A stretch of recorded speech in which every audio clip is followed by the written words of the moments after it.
Um encontro que transforma. Salve Maria, pessoal, boa tarde. Seja muito bem-vindo hoje nesse vídeo que estou gravando nesse ambiente natural aqui em Buenos Aires. E por que estou nesse ambiente? Porque quero apresentar a vocês um encontro que transformou a vida de duas pessoas. E se encontrava esse encontro justamente como estamos agora nesse contexto de fim de tarde. Que contexto é esse? E que encontro foi este? E a quem foi dado o privilégio desse encontro? A Cleofás e a um outro discípulo de Jesus Cristo que se encontravam tristes, se encontravam sem esperança. E por que estavam tristes? Porque estavam desesperançados? Porque eles tinham vivido há 3 dias antes, como nos conta o Evangelho de São Lucas, capítulo 24, a partir do versículo 13, vai narrar que esses discípulos se encontravam tristes por quê? Porque eles tinham colocado toda a esperança, tinham colocado toda a fé em um Messias que tinha sido anunciado para eles pelos doutores da lei, pelos sumos sacerdotes. Um Messias que viria e resgataria Israel dos governantes, é um resgate só terreno.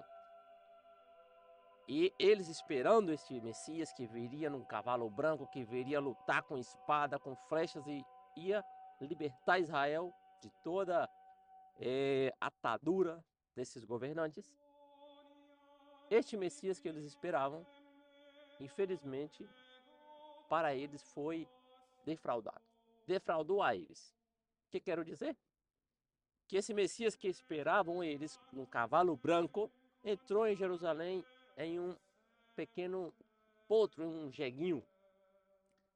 Esse Messias que eles esperavam condenar, veio perdoar. E eles, andando rumo a um lugar chamado Emaús, iam discutindo entre eles como pudo haver passado aquilo. Mas eis que vem alguém, e esse alguém está vindo hoje à sua casa. Está vindo hoje junto a ti para perguntar: o que vocês estão conversando? Quais são as suas... Qual é o seu diálogo dia a dia? Quais são os seus temores? Quais são suas tristezas?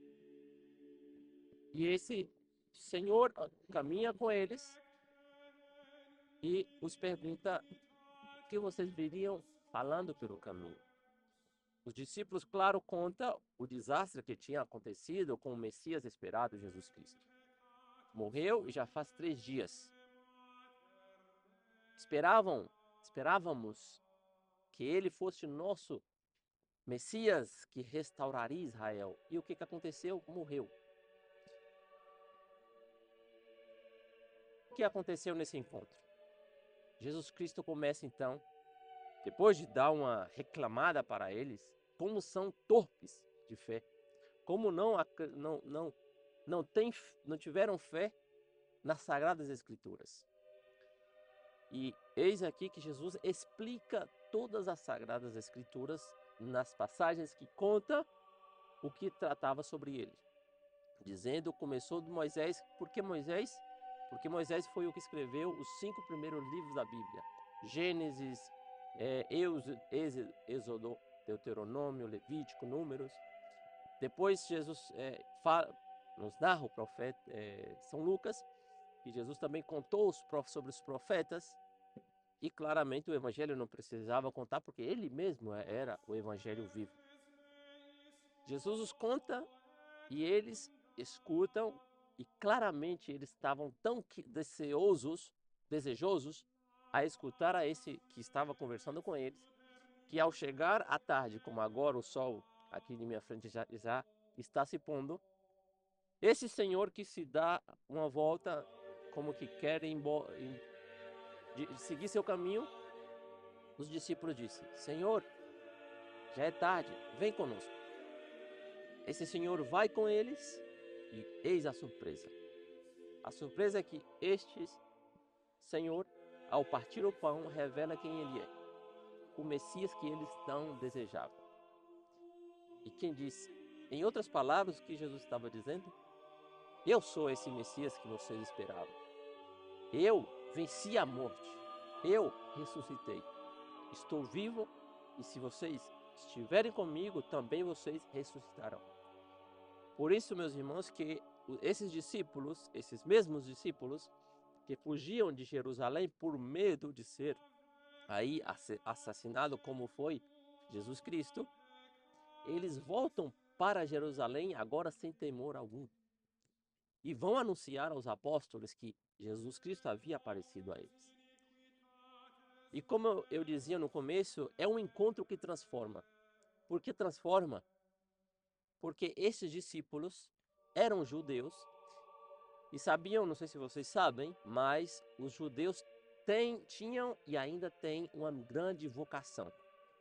É o povo que Deus elegeu, por assim dizer, a dedo, para que este povo fosse aqueles que depois que recebesse o Messias, o levassem ao mundo inteiro. Claramente, os judeus negaram, na sua maioria negaram essa missão, essa vocação. E aqui está um exemplo de dois desses judeus que praticamente estavam renunciando, de certa forma, à sua missão, à sua vocação. Interessante que nessa semana, estudando uma matéria da faculdade, ética, vai dizer que a finalidade, nós, em geral, perdemos. Quando vem uma tristeza, quando vem falta de esperança, nos leva a enceguecer-nos. Por isso, você que ainda não encontrou sua vocação nessa vida, sua vocação já seja ao matrimônio, à vida religiosa, ser sacerdote, há também a sua vocação enquanto profissional, ser médico, advogado, pedreiro, o que seja. Busque nessa semana um momento, como eu estou buscando agora, nesse belo parque, a buscar reconhecer qual é a sua vocação. Para que você veio a este mundo? Se você já é pai, e principalmente se estão casados, nesse ponto não precisa perguntar. Apenas reafirma: sou esposo ou sou esposa, tenho que agora assumir essa missão. E se você não é, busque, encontre qual é a sua vocação. E para todos, já sejam casados, sacerdotes, religiosos, solteiros, busque nessa semana e eu te dou a certeza que o Espírito Santo te dará a resposta. Pergunte-se: para que eu vim a este mundo? Qual é o rastro que eu vou deixar neste mundo? E assim você verá o quanto Deus o quanto precioso vai ser escutar, como escutou os discípulos de Emaús, a missão deles, e eles claramente depois levaram a cabo. Assim, despido e peço a que vocês nessa semana buscam, como veio aqui em alguns momentos uma criancinha curiosa, buscam vocês também, numa curiosidade santa, saber qual é a missão que vocês têm e que devem levar a cabo. Salve Maria Puríssima, sem pecado concebida.